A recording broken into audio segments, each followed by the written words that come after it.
So when someone tells you that a ZRX is never done, believe them, because just a while back, whenever I was supposed to have finished off this one here I am back working at it again.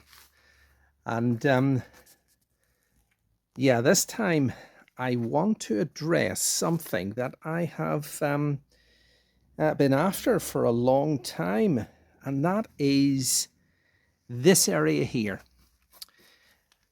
You know, the stock, it's the rear fender. The stock rear fender, I'll stick a photograph up, is the UK one and the European one and the American ones, pretty much all of them actually, are a big long fender that comes away down here. And I had those for both this one here and my 2005 bike. And of course, you know, it's not really in keeping with what I want for the look of my ZRXs. So I reduced them. I cut it. Can't really see it very well. Maybe you can, I don't know. But anyway, I cut it short and then repositioned the indicators further up. And I'm very happy with it because I have the same setup on my 2005 bike as well. But there is a fender, a factory Kawasaki rear fender that once was available that is shorter than the stock European, American, Australian, British one, and it is it's pretty short, but of course they're long, out of production now, and I was after one for quite a long time. Matter of fact, I'm after two. If I could get one for my 2005 bike, I would go for it. And you know, a couple or three times I tried and missed them. I was looking on eBay, I was looking on websites all over the place, asking some forum members in Canada, would they have one? Trying to track one down. Now I know that some people have cut their fender, you know, just cut it themselves shorter, and been happy with that. And then other people have reduced it right up like me, and then other people have taken that away altogether and put like some kind of a tail teddy on there. But you know, I just wanted the factory one, but the Canadian factory one. And just a couple of weeks ago, I was actually able to track one down. A guy in Canada on the ZRX Owners Association forum, of which I'm a member, contacted me and told me that he had one, and he knew he had it somewhere, and he was able to actually dig it out and get it for me, and get it over to me, and I'll show you it now in a wee minute. Okay, so here it is.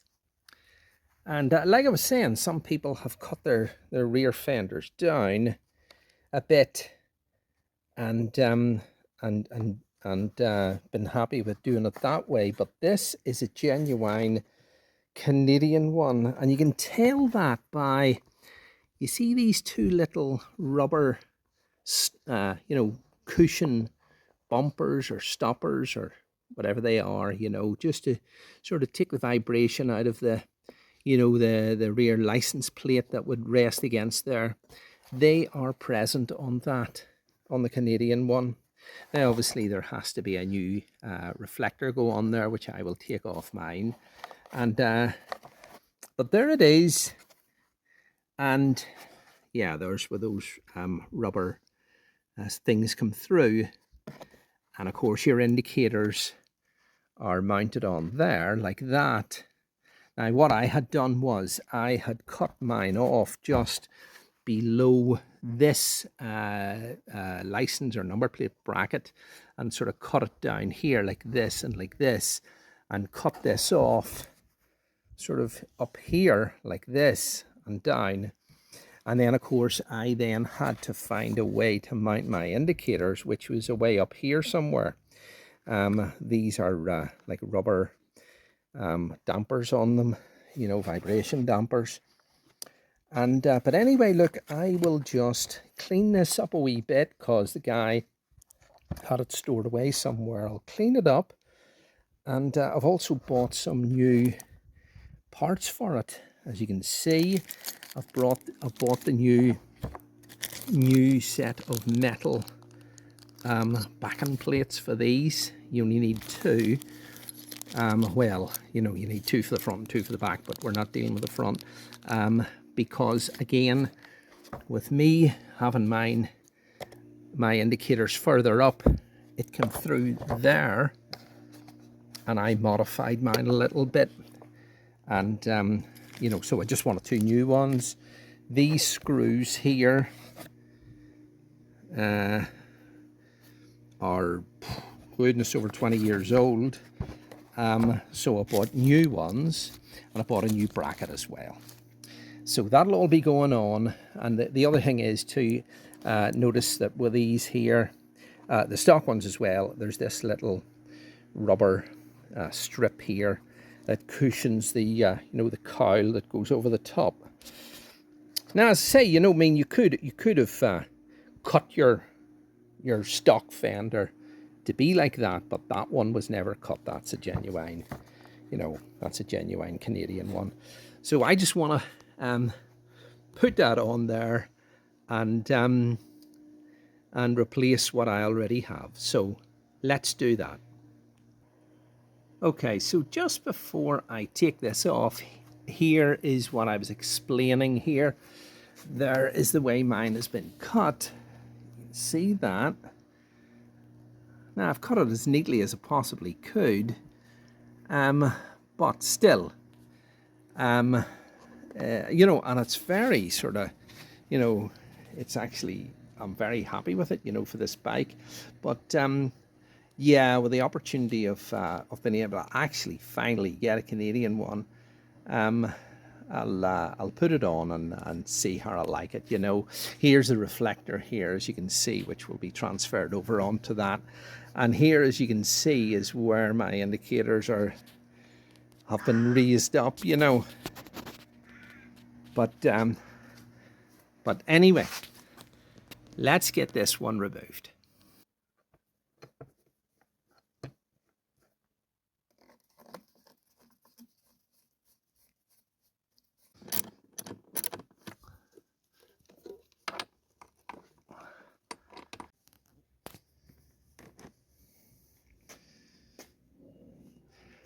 Here you can see I've put a wee bit of grease around that there for easy removal, and thankfully it worked.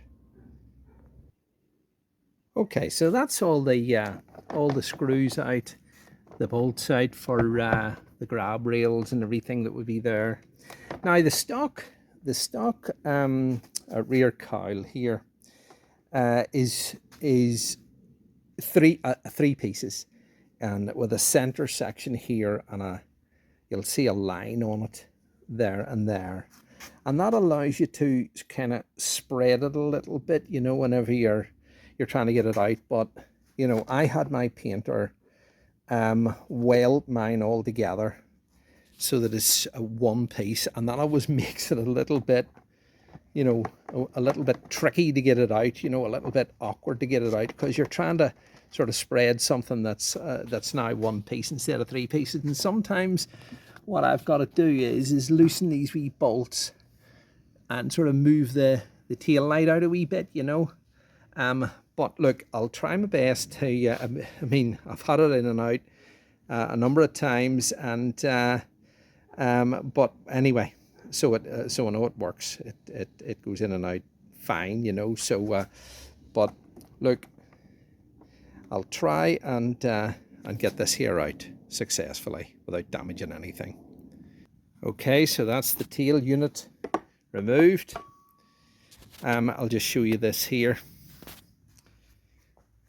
As you can see, my little rubber strip that should be there is not there, but fortunately I have one on that other bike.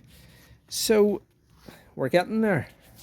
Just have to disconnect the indicators and the tail light, and take this here off, take the igniter off it and everything, and get this thing out of one, and take the indicator relay off. There's it there, you know. But let's do that. Okay, so that's the igniter loosened there, and this here's a 2001 bike that you know, you can switch the headlights on and off, and it's different from the 05 bike in that, you know, these plugs are different on the 2005 bike. But anyway, we'll take this off and proceed a wee bit further. All right, so that's the igniter off, and as you can see here, plugs are disconnected. You know, you don't really have to do all this here, because you can, you know, but well, you do actually. You know, I can take the bulbs out there, the bulbs out there. There you go. So that lets me access to these three screws. And if you notice here closely, do you see the way there's more thread showing on that one than there is on those two? They should be all the same. But, you know, that's another modification I done.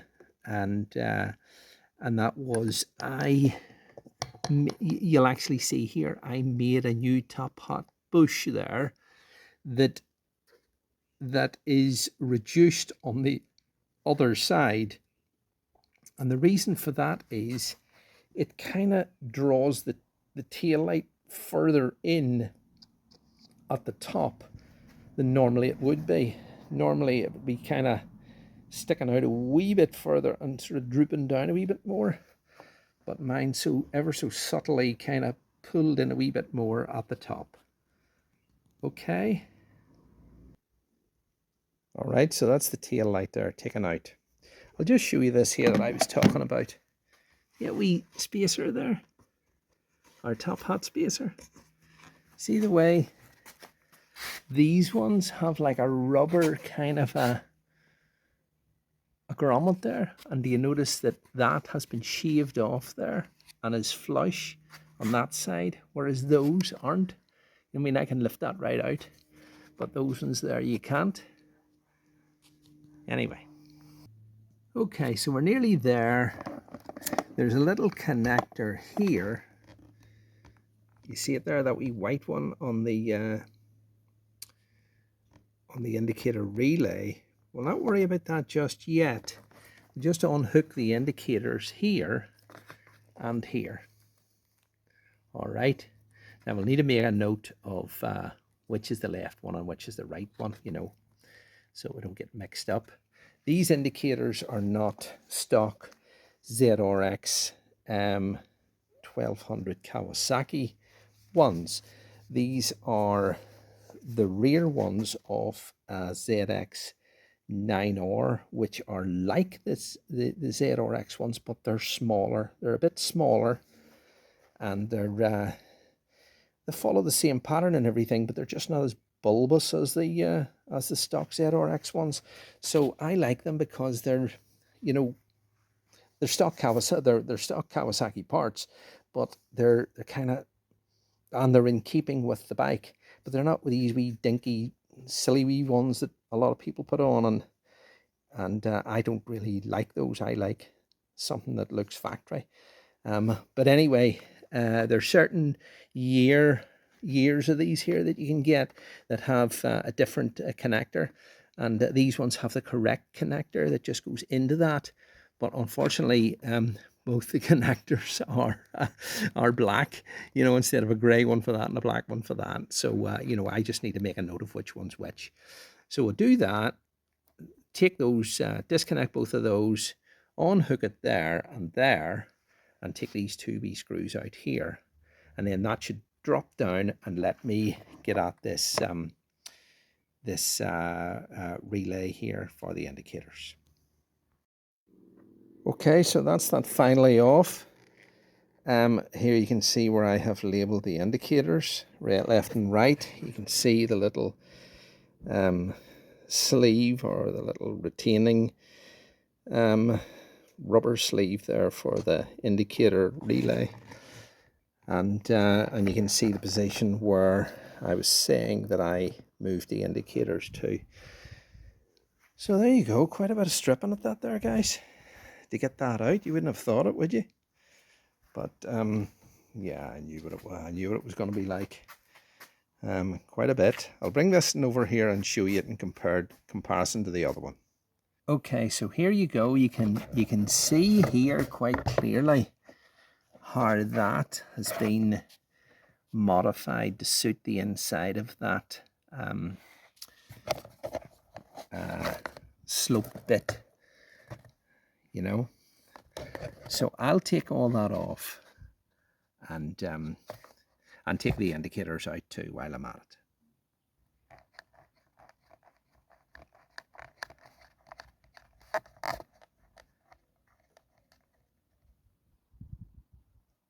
Okay, so that's it pretty much stripped.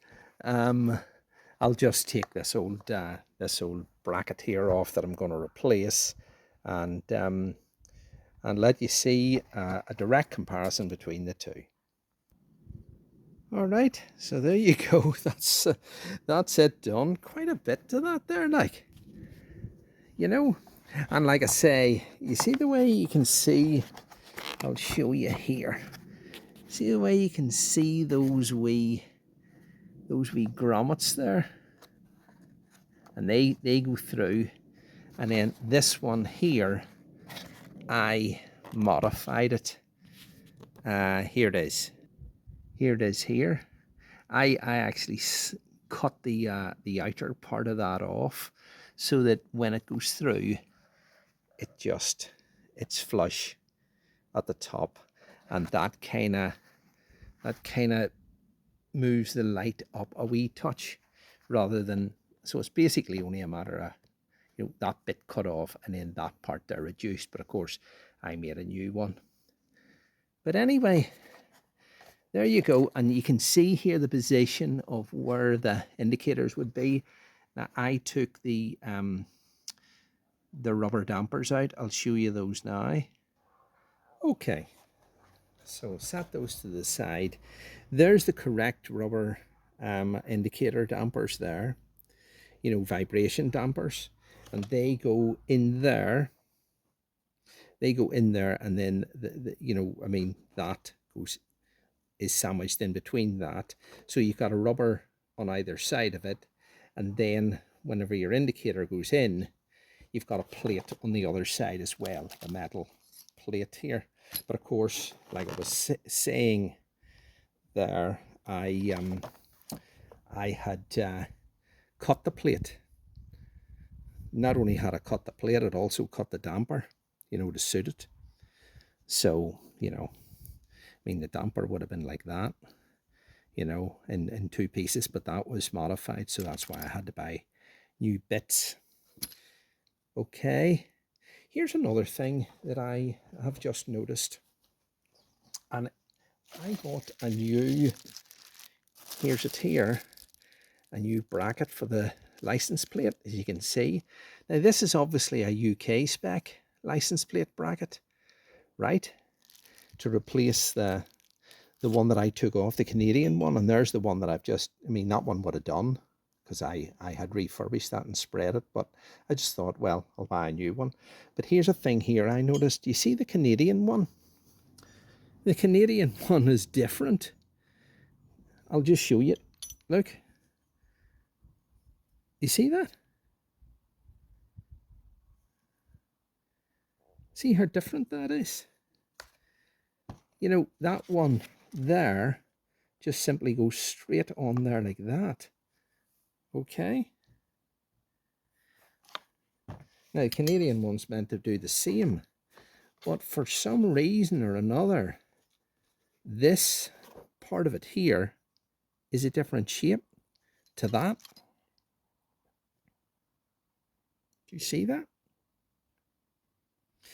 Which puts the license plate. Sorry, I put that on wrong. There, that's where that part goes. That's where that part goes there, right? And it puts your license plate at that angle. But the Canadian one, like I was saying, has got a different shape on the back of it. And it must put the license plate straighter. See? Because if you put that in like that, and then put your number plate against that, your number plate would be sitting kind of more vertical. Whereas if you put the UK one on, it would go like that. See? And it would keep it more or less parallel with the shape of the back of that. Whereas if that one there went on, that kind of has it more vertical. I think it goes like that, because that would put it at a really sort of weird angle. So I'll have to decide whether I want to use that or whether I want to use the UK one, because those two things are different. But anyway, look, I'm going to clean this here all up and get it in place and let you see it. Okay, guys. Okay, so here is all the parts for that rear fender to be put back on again. Isn't that ridiculous? Like, when you look at that, this part here is obviously my license plate turned upside down. But anyway, look, there's a choice of the two number plate brackets there. I have the new one still in the packet there, just in case I want to take it back or anything. But look, there's the two. There's the Canadian one and the UK one, or the European one, or whatever way you want to make it. But there it is. See the difference? Well, you'd be blind if you couldn't see the difference. There you go. So that's that all cleaned up. Reflector, all the bits and bobs that's needed. The igniter, the cowl, the toolbox, the grab rails, all the screws. These are wee brass license plate bracket screws that I made. All the bits and pieces. And yeah, you're just going to put the modified grommet and top hat spacer in there as well in the top. The two bottom ones are already in. So there it goes.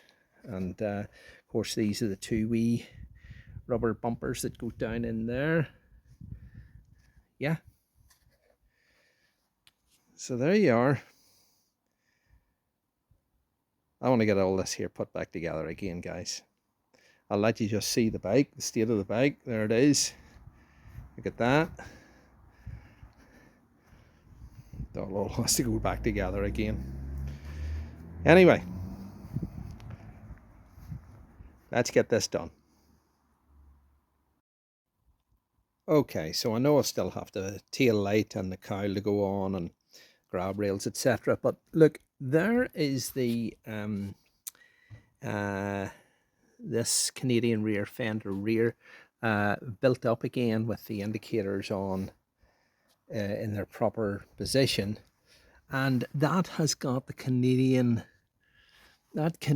bracket on there. Do you see that?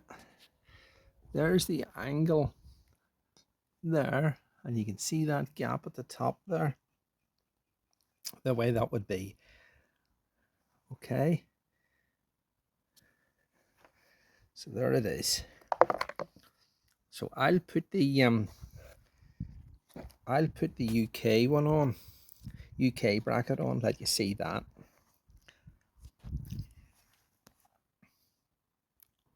And here you can see the UK or the European bracket on there.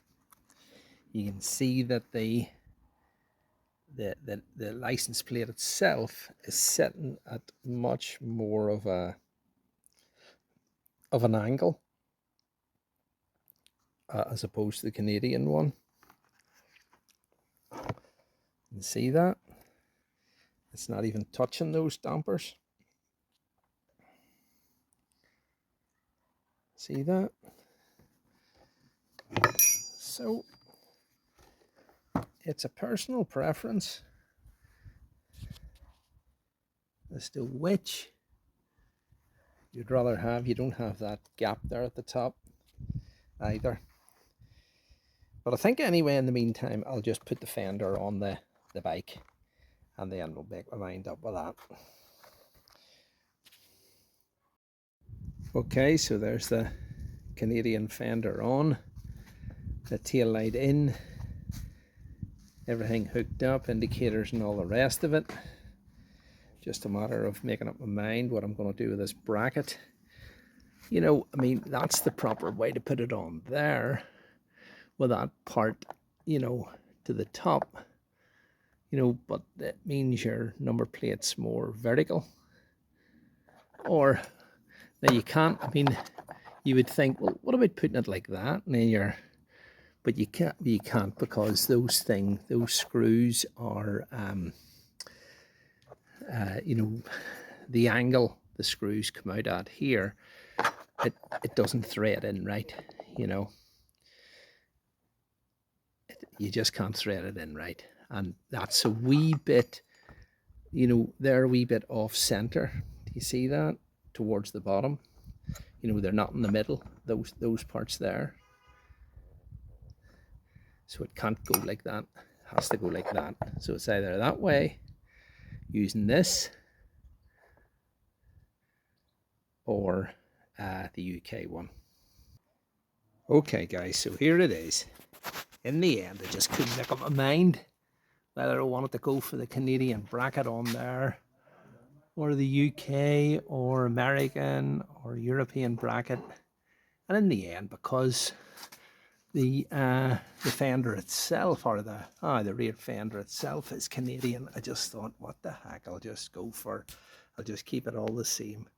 You know, you can see how much it stays out there, and it makes the number plate a bit more kind of vertical. But anyway, if I change my mind later and decide I want to go for the UK bracket, well, it's a 2-minute swap over. But anyway, look, I'm glad that I went for that there. Wish I could get another one, and I'll just keep looking to see if I can. Yeah, as I say, the other one is nice enough, and I have that on my 2005, and very happy with it. But you know, I mean, I always wanted one of them ones, and a genuine one at that, and I'm glad I did. Like, I'll just show you the 2005 one. There you go. So there's the 05 one. See where the indicators are higher up on that, because, you know, of how I've modified that. I kind of like them a little bit lower down, but in the absence of another Canadian one, not much you can do about it. But yeah.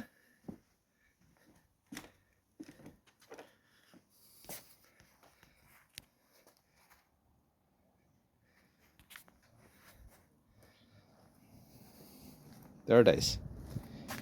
Anyway, guys, I'm going to wrap it up there. Thanks for tuning in. I'll definitely have to get cracking on this MV Augusta, because that was what I had said I was going to do, and I still haven't, you know, really sort of posted anything further on it, but wanted to do that. And then But you know, things are subject to change because of of another swinging arm coming for the Suzuki and Azuma, and I might get, well, I'll probably leave that for the winter time or something, you know, to mess about with. But anyway, look, lads, I'm wrapping it up there. Thanks for tuning in. As always, stay tuned for the next one. Bye.